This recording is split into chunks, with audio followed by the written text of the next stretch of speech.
ദൈവനാമത്തിന് മഹത്വം ഉണ്ടാകട്ടെ. ഈ പ്രഭാതവേളയിൽ ദൈവവചന കേൾവിക്കായി കാതോർത്തിരിക്കുന്ന എല്ലാ വിശുദ്ധരെയും ക്രിസ്തയേശുവിൽ സ്നേഹവന്ദനങ്ങൾ ചൊല്ലുന്നു. ദൈവത്തിൻ്റെ പരിശുദ്ധാത്മാവ് ഇന്ന് പ്രഭാതത്തിൽ തിരുവചന ചിന്തയ്ക്കായി തന്നിരിക്കുന്ന തിരുവചനം ഞാൻ വായിക്കുന്നു. ആമേൻ. ഉത്തമ ഗീതങ്ങളുടെ പുസ്തകം 4-ാം അധ്യായം അതിൻ്റെ 1-ാമത്തെ വാക്യം.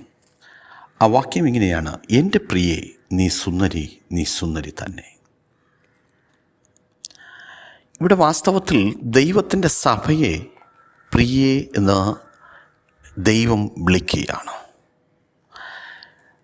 ശലോമോൻ ഇതെഴുതുമ്പോൾ ഇടയ പെൺകുട്ടിയും ശലോമോനുമായിട്ടുള്ള ഒരു പ്രേമകാവ്യമായി എഴുതുന്നു എങ്കിലും വാസ്തവത്തിൽ ഇടയ ചെറുക്കന് ശൂനേമിയോടുള്ള ആ ദൈവസ്നേഹം എന്തിനെ കാണിക്കുന്നു എന്ന് ചോദിച്ചാൽ, തൻ്റെ മണവാളനായ ക്രിസ്തു ദൈവസഭയോട് കാണിക്കുന്ന സ്നേഹത്തെയാണ് ഇതിൽ വിവരിച്ചിരിക്കുന്നത്.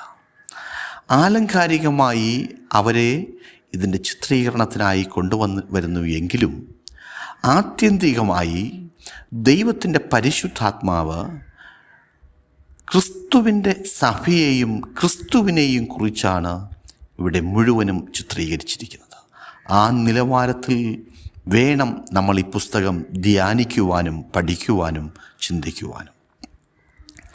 ലോകപ്രകാരമുള്ള വാക്കുകൾ ഇതിനകത്തുണ്ടെങ്കിലും ലോകപ്രകാരമല്ല ചിന്തിക്കേണ്ടത്. ദൈവസന്നിധിയിൽ വളരെ പ്രാർത്ഥനയോടെ നാം ഈ ദൈവത്തിൻ്റെ വചനം ധ്യാനിക്കുവാൻ തയ്യാറാകണം. ഇവിടെ ശൂനേംകാരി പറയുന്ന വാക്കുകളുണ്ട്. ഞാൻ കറുത്തവളാണ്, കേദാരിയ കൂടാരങ്ങളെ പോലെയാണ്, എനിക്ക് ഇരുൾ നിറം പറ്റിയിരിക്കുകയാണ്. വാസ്തവത്തിൽ ദൈവത്തിൻ്റെ സഭയ്ക്ക് ബിൽഡിങ്ങുകൾ വർദ്ധിക്കുന്നത് ദൈവത്തിന് ഇഷ്ടമാണ്. നേതാക്കന്മാർ ഒത്തിരി രാജ്യങ്ങളിൽ പരസ്യങ്ങളിൽ അറിയപ്പെടുന്നത് ഇഷ്ടമാണ്. ടി വികളിൽ, വാർത്താമാധ്യമങ്ങളിൽ, സോഷ്യൽ മീഡിയകളിൽ ദൈവസഭ അറിയപ്പെട്ട് വന്നു കഴിഞ്ഞാൽ അത് ദൈവത്തിന് നല്ല കാര്യമാണ്. പക്ഷേ ദൈവം അപ്പോഴൊന്നും അവരെ നോക്കി പറയത്തില്ല, എൻ്റെ പ്രിയെ നീ സുന്ദരിയാണെന്ന്.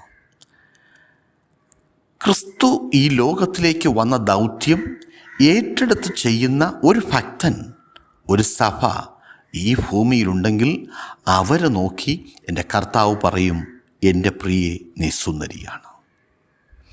അതേ പ്രിയരെ, നമ്മുടെ ജീവിതത്തിനകത്ത് വാസ്തവത്തിൽ നാം രക്ഷിക്കപ്പെടുന്നു, സ്നാനപ്പെടുന്നു, ആത്മാവിൻ്റെ അഭിഷേകം പ്രാപിക്കുന്നു, ദൈവത്തിൻ്റെ കൃപകൾ നാം പ്രാപിക്കുന്നു.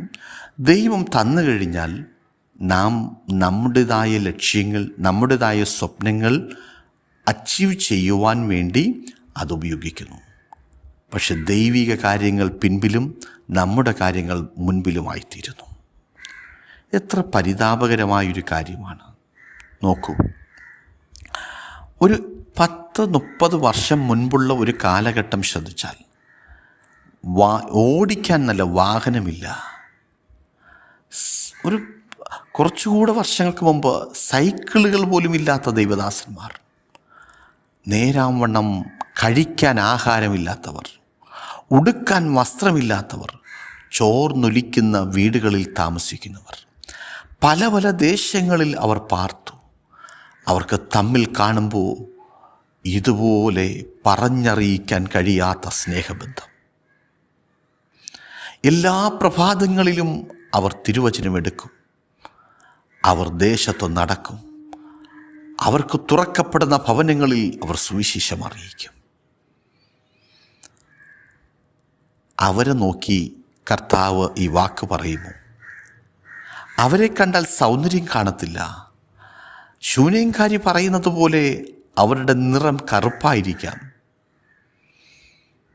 വെയിൽ കൊണ്ടും ഉപവാസം കൊണ്ടും ആഹാരത്തിൻ്റെ ദൗർലഭ്യം കൊണ്ടും ഒരുപക്ഷെ ഉണങ്ങിപ്പോയ അനുഭവങ്ങളുണ്ടാകാം.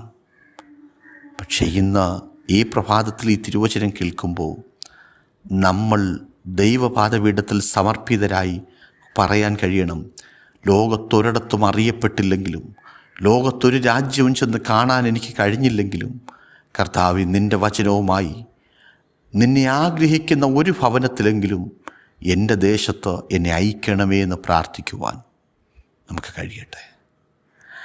അങ്ങനെ ഒരു പ്രാർത്ഥന നമ്മുടെ ജീവിതത്തിനുണ്ടെങ്കിൽ, അങ്ങനെ ക്രിസ്തുവിൻ്റെ ദൗത്യം വെയിൽ നോക്കാതെ, മഴ നോക്കാതെ, പ്രതിസന്ധികൾ നോക്കാതെ, പരാധീനതകൾ എണ്ണിപ്പറയാതെ തന്നിരിക്കുന്ന എല്ലാ നന്മകൾ കൊണ്ടും എൻ്റെ ദൈവത്തിനു വേണ്ടി ഏത് വിധേനയും ഒരു വ്യക്തിയെ നേടുവാൻ ഈ ലോകത്തിൽ ഇറങ്ങി വന്ന ക്രിസ്തുവിൻ്റെ ദൗത്യം അടുത്ത പൂർത്തീകരണത്തിലേക്ക് നയിക്കുവാൻ ദൈവം കണ്ടിരിക്കുന്ന വ്യക്തി ഞാനാണ് എന്ന ഉൾബോധമുണ്ടെങ്കിൽ, പ്രിയമുള്ളവരെ, സർവശക്തനായ ദൈവം നമ്മെ നോക്കി പറയും, കുഞ്ഞേ, നീ പ്രിയയാണ്, എൻ്റെ ഏറ്റവും നല്ല പ്രിയയാണ്.